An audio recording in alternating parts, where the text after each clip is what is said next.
Hallo liebe Freunde, herzlich willkommen. Nein, es ist noch nicht Bescherung, aber das erste Licht am Adventskranz brennt und der Räucherofen brennt auch.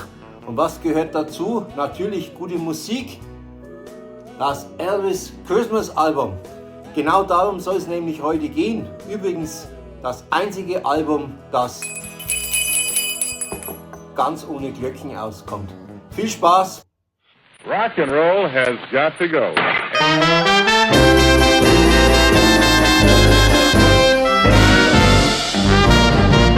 For here in person comes the singing sensation of the greatest new star of...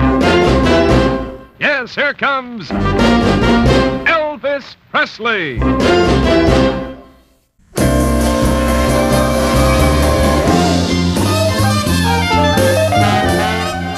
Ja, es soll heute ein bisschen um den Background, um die Geschichte zu diesem legendären Weihnachtsalbum gehen. Es ist ja nicht nur ein Elvis-Weihnachtsalbum, nein, es geht hier um viel mehr. Es geht um eines der meistverkauftesten Alben der Musikgeschichte und das meistverkaufte Christmas-Album überhaupt, das Elvis Christmas-Album von 1957. Toll, dass ihr wieder mit dabei seid. Wer noch nicht meinen Kanal abonniert hat, möge das bitte tun. Über einen Gefällt mir freue ich mich auch. Ihr wisst ja, je mehr ihr interagiert, umso mehr werden meine Videos verbreitet. So, liebe Elvis-Fans, aber jetzt steigen wir ein. Der Background, die Geschichte zum Elvis Christmas Album. Christmas, Christmas, Christmas. Das Christmas-Album erschien im Oktober 1957, genau gesagt am 15. Oktober. Und es war das dritte Studioalbum, das Elvis veröffentlichte. Die Geschichte zu diesem Album ist spannend, denn eigentlich wollte Elvis gar kein Weihnachtsalbum aufnehmen. Es gab aber einen Briefwechsel, und zwar hat Colonel Tom Parker bereits im August Elvis einen Brief geschrieben. Da ging es eigentlich um Jailhouse Rock, es ging um Treat Me Nice, es ging um die nächsten Veröffentlichungen und in diesem Zusammenhang hat er eben auch das Christmas-Album erwähnt. Interessant ist, dass der Colonel zunächst glaubt, Elvis überhaupt überzeugen zu müssen. Also er schreibt hier zum Beispiel, glaub mir, wenn ich nicht fest davon überzeugt wäre, dass das ein Verkaufsschlager werden wird, der dir neue Fangruppen eröffnet, der sich vor allem auch längerfristig verkaufen wird, dann würde ich dir das nicht anbieten. Und er ist ganz überzeugt davon, dass Elvis mit dem Material gut umgehen wird. Auf das Material werden wir gleich zu sprechen kommen, das für dieses Album dann verwendet wurde. Also im August 57 bereits hat der Colonel Elvis überzeugt, diese Aufnahmen zu machen und gleichzeitig noch ein paar andere mit dazu. Vielleicht auch um den King zu ködern, denn wie gesagt, Elvis zögerte zunächst. Und die Aufnahmesessions fanden dann vom 5. bis 7. September 57 statt. Elvis ging ins Studio und zwar zu Radio Recorders in Hollywood in Kalifornien und dort nahm er diese Songs auf. Bei den Sessions waren mit dabei Scotty Moore, Bill Black, DJ Fontana, also seine berühmte Dreier-Kombo. Dann noch Dudley Brooks, der das Piano übernahm. Und für den Backup hatte man natürlich die Jordanaires wieder mitgebucht und interessanterweise auch Millie Kirkham als einzige Frau, die übrigens zu der Zeit im 7. Monat schwanger war und es nicht so recht wusste, ob das alles gelingt, zumal sie bei den Songs gar nicht singen, also einen Text singen sollte, sondern es ging lediglich um die Stimme.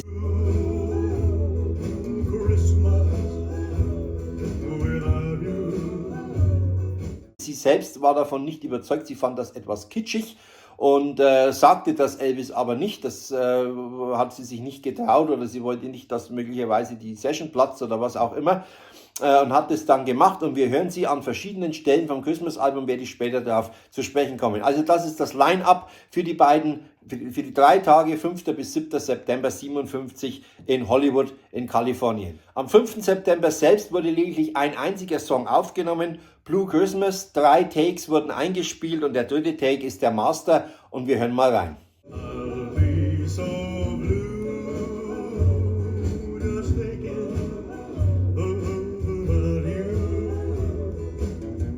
Einen Tag später ging es mit den Sessions weiter. Das Line-Up war wieder das gleiche, wie ich vorhin schon erwähnt habe.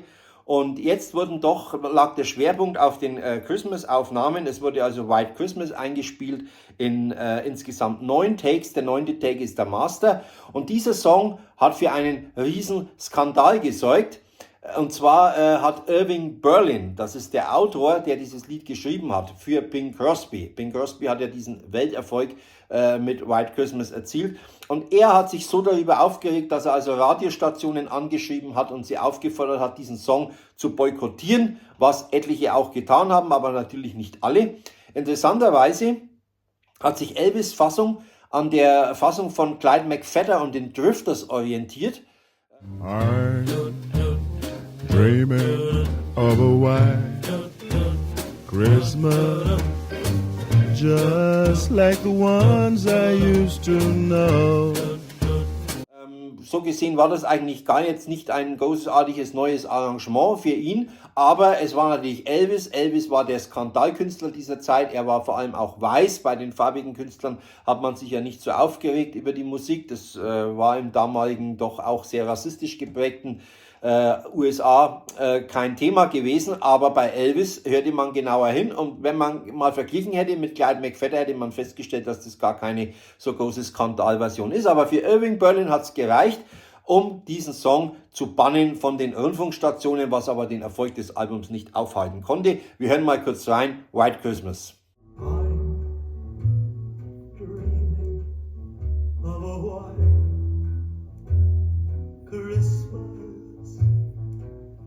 Danach kommt eine typische Weihnachtspop-Nummer, Here Comes Santa Claus. 2 Takes wurden eingespielt, der 2. Take ist der Master. Wir hören mal kurz rein. Here comes Santa Claus, riding down Santa Claus Lane. Listen, oh, here's the reindeer, pulling on the rein. Ja, und dann kam schon der Weihnachtsklassiker schlechthin, zumindest für uns, die wir aus dem deutschen Kultur- und Sprachraum stammen, mit Silent Night, Stille Nacht, Heilige Nacht. Diesen Song, der ja in Deutschland in keinem Weihnachtsgottesdienst fehlen darf.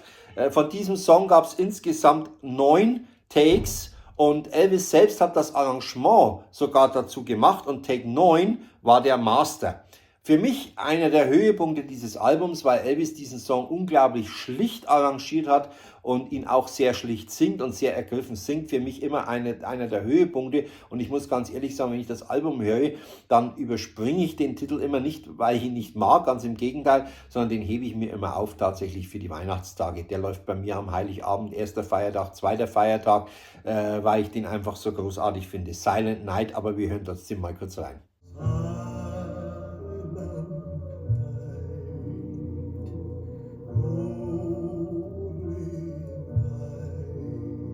Ja, und dann gab es an diesem 6. September noch 2 weitere Songs, die mit dem Christmas-Album nichts zu tun haben. My Wish Came True und Don't. Wir haben ja vorhin gehört, dass die Sessions jetzt nicht nur für das Christmas-Album anberaumt worden waren.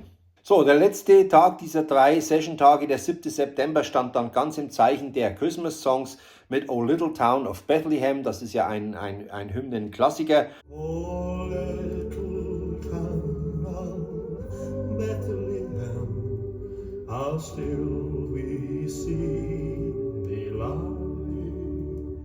Dann kam Santa Bring My Baby Back to Me, ein Popsong. Oh, Santa, hear my plea.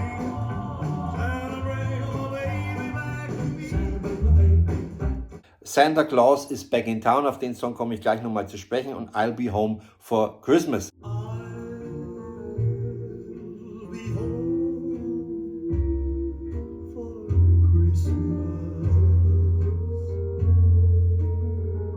Das sind natürlich jetzt nicht alle Songs für dieses Christmas-Album, denn es wurde noch aufgefüllt mit Gospel-Songs. Bereits zu Beginn des Jahres 57 hatte Elvis eine EP veröffentlicht mit Gospel-Songs. Das war seine erste Gospel-Veröffentlichung, die damals, weil es eine EP war, nicht für ganz so viel Aufmerksamkeit sorgte, aber eben schon sehr früh zeigte die große Liebe von Elvis zur Gospelmusik. Und wir wissen ja alle, Elvis wurde mit der Gospelmusik tatsächlich groß. Und das hat ihn geprägt wie kaum eine andere Musikrichtung.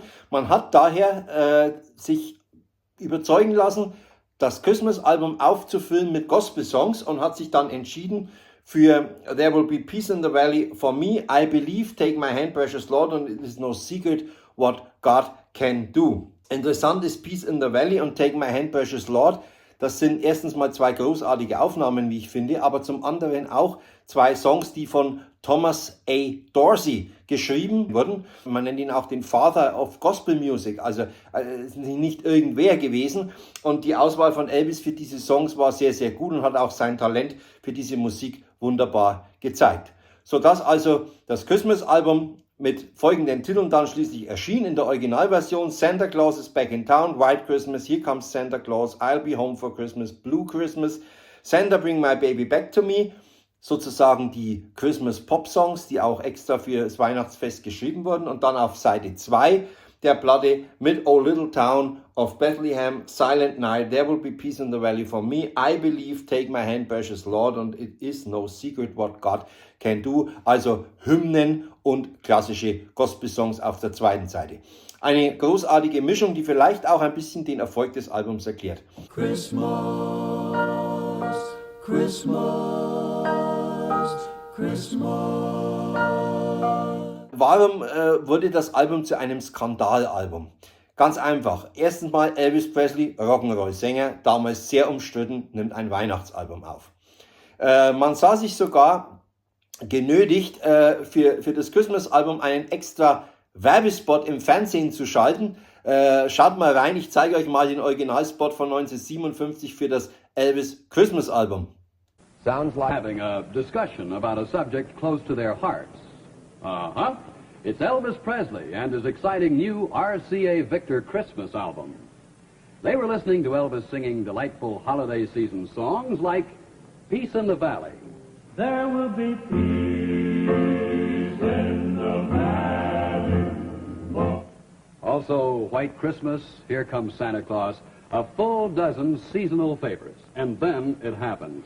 The girls discovered 9 full-color photographs of Elvis right in the album. Now, how do you divide 9 pictures of Elvis evenly between 2 girls? Big Sis has one answer. 5 for Little Sis, 4 for herself, and to even it off, she's going to buy Elvis' latest pop recording of Treat Me Nice. And that does it.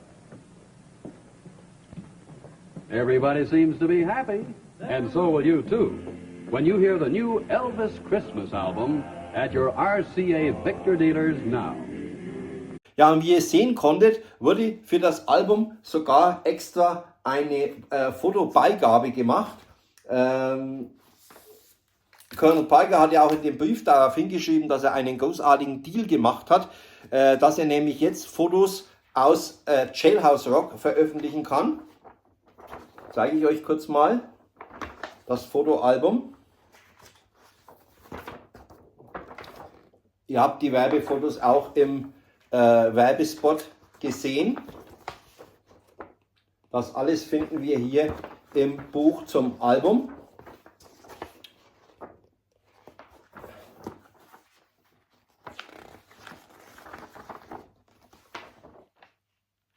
Ja, und jetzt werdet ihr sagen, wo liegt der Skandal? Der Skandal liegt nicht an den Fotos, nein.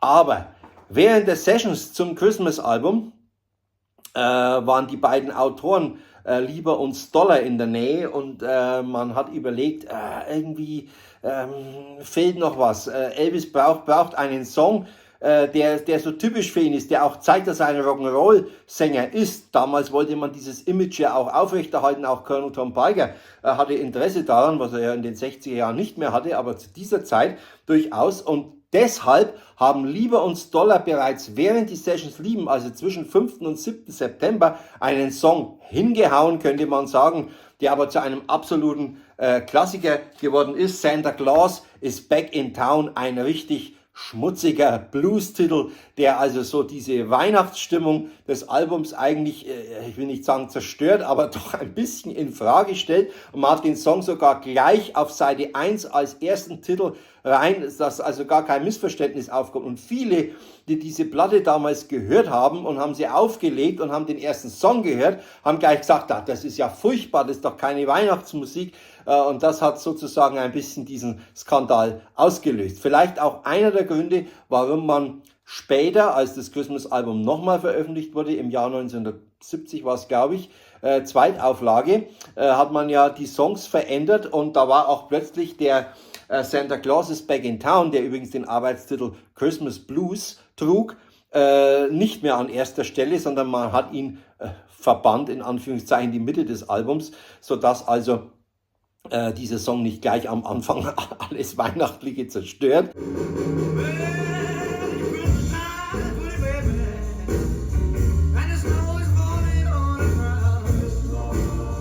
Ich kann mich noch gut erinnern, als ich das Christmas-Album als Jugendlicher das erste Mal hatte und gehört habe und habe das bei mir in der Familie, bei meinen Eltern, alle saßen zusammen und ich habe gesagt, jetzt hören wir doch mal das Elvis Christmas-Album. Ja, waren sie alle einverstanden, dann habe ich es aufgelegt, dann war das auch wunderbar, ging mit Blue Christmas los, bestens.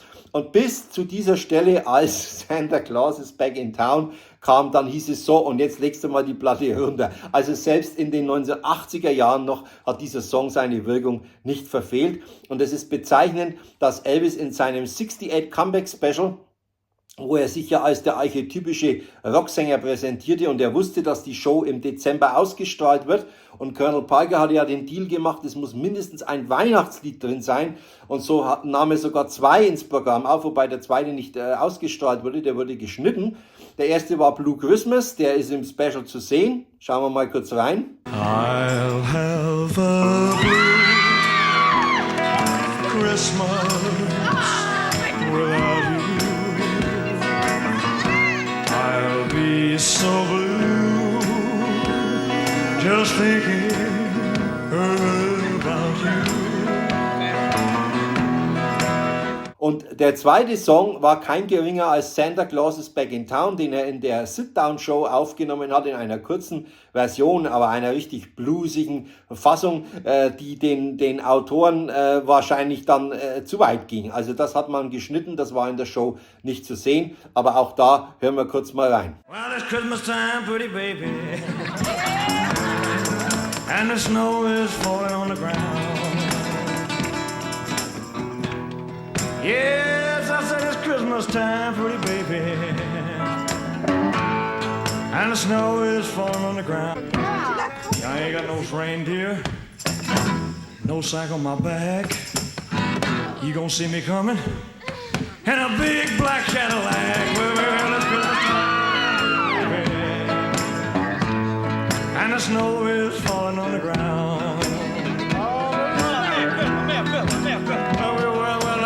I'm gonna tell you about this here Christmas. Santa Claus is back in town.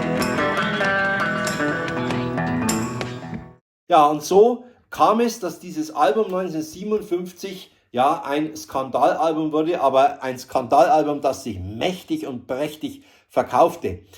Mit insgesamt 20 Millionen verkauften Exemplaren mittlerweile gehört dieses Album zu den 500 erfolgreichsten Alben aller Zeiten und es ist das meistverkaufteste Weihnachtsalbum in den USA. Also das muss man sich mal auf der Zunge zergehen lassen und mittlerweile, soweit ich weiß, auch das meistverkaufteste Christmas-Album überhaupt. Also da hat man selbst Bing Crosby noch überholt, der ja lange Zeit mit seinem Weihnachtsalbum, speziell mit White Christmas, vorne lag. Also, wir haben es hier nicht mit irgendeiner Weihnachtsplatte zu tun, sondern das Elvis Christmas Album ist schon etwas ganz Besonderes. Hier, wie gesagt, in der Originalausgabe von 1957. Das Album wurde mehrfach wieder aufgelegt. 1970 gab es dann eine Neuauflage mit einem anderen Coverbild drauf. Man hat noch Songs mit draufgenommen, zum Beispiel Mama Like the Roses. Das war so ein bisschen ein leicht schnulzig, kitschiges Überbleibsel aus den American Sound Studio Sessions von 1969. Den Song hat man mit reingepackt, aber er stört nicht wirklich. Er füllt eigentlich ganz gut das Album auf. Dann gab es ja noch 1966 die Single If Every Day Was Like Christmas. Ja, und dann folgte noch, und das ist ein kleiner Ausblick, das mit dem Album nichts mehr zu tun hatte, 1971 noch ein neues Album, Elvis Sings the Wonderful World of Christmas. Mit diesem Album werden wir uns ein nächstes oder ein weiteres Mal beschäftigen.